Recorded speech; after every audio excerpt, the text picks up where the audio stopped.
Hello বন্ধুরা, good morning সবাইকে। কেমন আছেন সবাই? আশা করব যে যেখান থেকে আজকের আমার এই ব্লগটা দেখছেন সবাই ভালো আছেন, সুস্থ আছেন এবং স্বাভাবিক আছেন। আমরাও ঠাকুরের আশীর্বাদে সবাই বেশ ভালো আছি। সকালবেলা ঘুম থেকে ওঠার পরে বাড়ির কাজকর্মগুলো টুকটাক করে শেষ করে নিয়েছি। কালকে রাত্রে জানেন তো প্রচণ্ড হাওয়া দিচ্ছিল, তো হাওয়ার কারণে ছাদে পাতায় পুরো ভর্তি হয়ে গেছে। তো সেই জন্য ছাদটা ঝাড় দিতে এসে দেখি গাছে কয়েকটা বেগুন হয়েছে।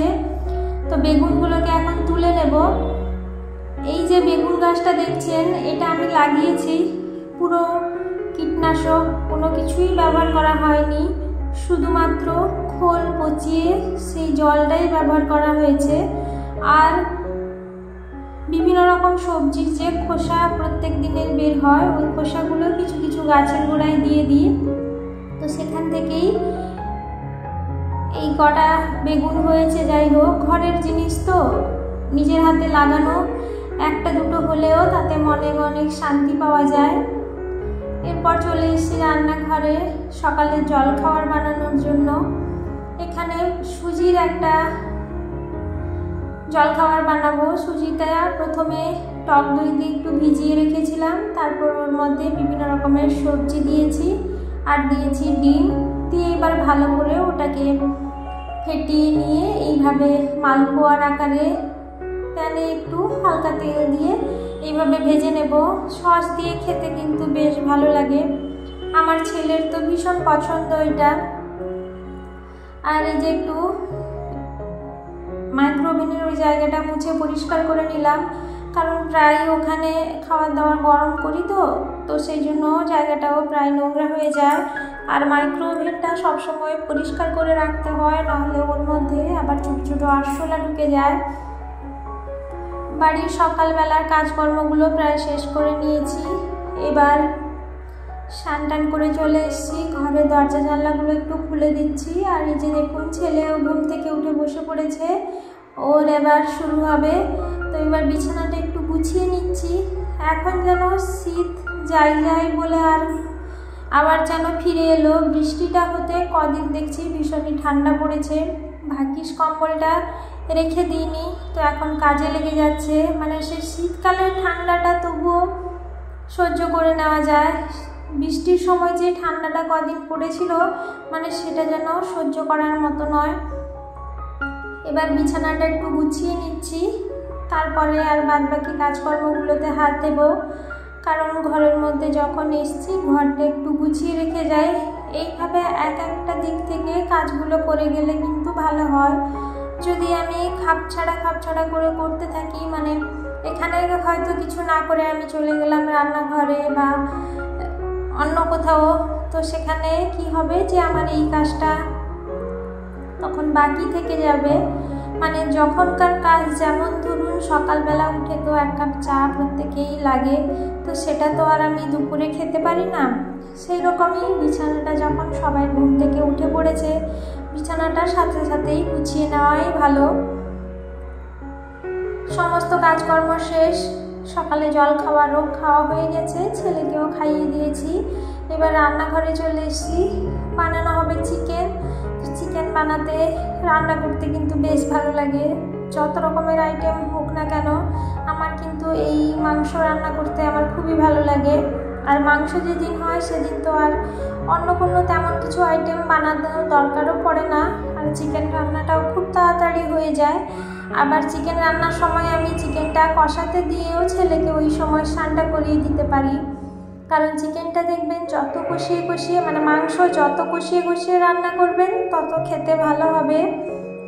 তো এই যে মাংসটা একটু ভালো করে কষানো হয়ে গেছে, এবার ওর মধ্যে দিয়ে দেব জল দিয়ে এবার ওটাকে লো টু মিডিয়াম ফ্লেমে ভালো করে একটু সেদ্ধ করে নেব। চিকেনটা প্রায় হয়ে গেছে, একটু ঝোল রেখেছি কারণ ভাতের সঙ্গে খাওয়া হবে, তো ওই জন্য। এবার একটু ধনেপাতা কুচি ছড়িয়ে দিয়ে ওটাকে নামিয়ে নেব।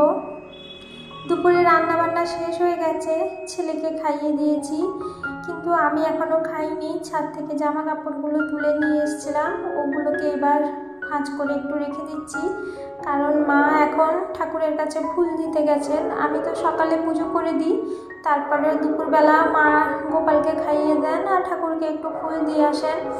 তো মা এলে দুজনে একসাথে খাবো, সেই জন্য মা আসার সময়টুকুতে আমি জামা কাপড়গুলো একটু গুছিয়ে নিচ্ছি।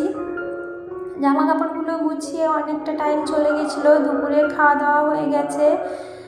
এবার একটু রান্নাঘরটা পরিষ্কার করে নিচ্ছি, কারণ যেহেতু আজকে চিকেন রান্না হয়েছিল, তো সেই জন্য ভালো করে একটু গ্যাস ওভেনটা পরিষ্কার করে না নিলে আবার এখানে ছোঁয়াছুঁয়ির ব্যাপার আছে। কারণ রাত্রেবেলা যখন রুটি করব, তো সেখানে তাওয়া কিংবা ওই যে রুটি বেলা ওগুলো সব আবার আমার ছোঁয়া লেগে যাবে, সেই জন্য একটু ভালো করে চারদিকটা পরিষ্কার করে নিচ্ছি। আসলে বাঙালি বাড়ি তো একটু নিয়মকানুন মেনে চলতেই হবে, যতই যেই আধুনিক হোক না কেন এই সমস্ত নিয়মকানুন না মানলে যেন মনটা কেমন খুঁতখুঁত করতে থাকে।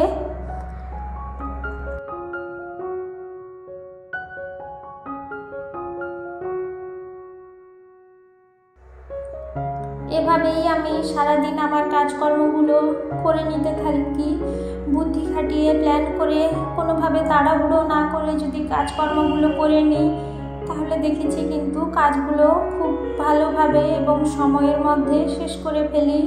আর যেদিন একটু তাড়াহুড়ো করতে থাকি বা কাজে কোনো মন নেই, ইচ্ছে নেই, ইচ্ছে না থাকা সত্ত্বেও করতে হচ্ছে, ওই দিন কিন্তু কাজগুলো একেবারে সময়ের মধ্যে হয় না। বন্ধুরা, আমার ব্লগ আপনাদের কেমন লাগলো অবশ্যই আমাকে কমেন্ট করে জানাবেন।